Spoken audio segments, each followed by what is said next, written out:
Hey, welcome to Goldeyes TV. I'm Danielle Doiron here with Goldeyes relief pitcher Brandon Shimo. He is in his third professional season, first with the Goldeyes, and 2 months into the year with us. What are you thinking so far about the team? I think our record doesn't really reflect how well we've been playing. I think right now as a team we're very good. I think the team chemistry is in there, in the clubhouse, which is I think the most important aspect of it. I think we're just starting to get the ball rolling, to tell you the truth. That we got guys coming off the bench that are starting to hit now. We got new guys that are coming in that are kind of picking right up where they left off back at school, and so I think we're going to really start to get ourselves in a bit of a rhythm now. But for the most part, I mean, I love the fans here. Winnipeg is awesome. The city's great. The stadium's great. The staff is great. So I've been having a lot of fun. That's great to hear. And now, before you came to Winnipeg, you spent 2 seasons in the Frontier League. Can you tell us a little bit about that? Yeah.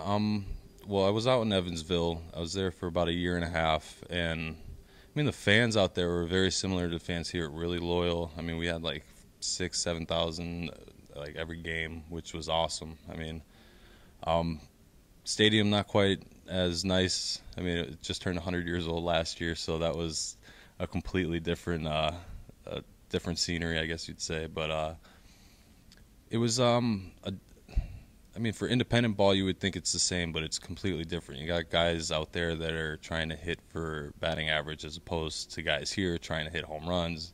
So it's a whole new approach as a pitcher that I got to take to each hitter. And especially playing against guys that are former big leaguers, they're not going to fall for the typical baloney that we got to throw at them as pitchers. So it's even more of a mind game, I think it is. And like I said, I got to pick guys' heads that are experienced and on my team to try and understand the approach that these guys that we're playing against are going to take. You mentioned ex-big leaguers, and we were talking a little bit earlier about how you and some of the younger guys on the team will look to, when he was here, Highland Piguero or Reggie Abercrombie for advice. Talk to me a little bit about that kind of leadership and advice relationship.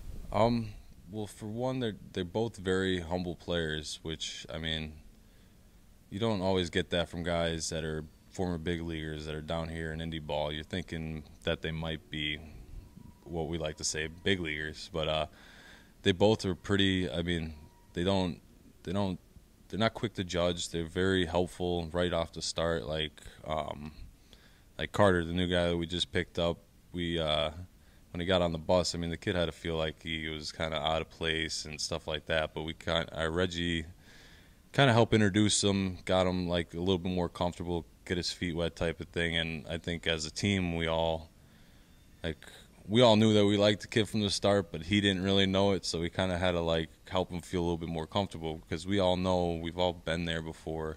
We've all been that new guy, and it's a hard feeling to get comfortable right from the start. And when you're not comfortable, your performance kind of reflects it. And I think it was important that we let this guy know, the way Reggie and Peggy did it, that like it's crucial to his playing. Like, if he's not comfortable, he's not going to play well. And I think that's a great atmosphere that they bring for new guys that are coming in, and not to mention just the experience they have to share with everybody.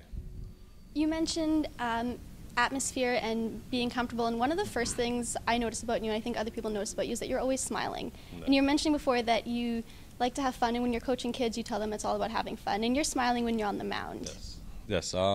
Like I said, I try to keep the game fun. I feel like once you turn it into a job, that's when it's going to start going all downhill. And I think there's a lot of guys out there that agree with me. But I mean, for the most part, with all the stress of performing well, it's hard to keep it fun.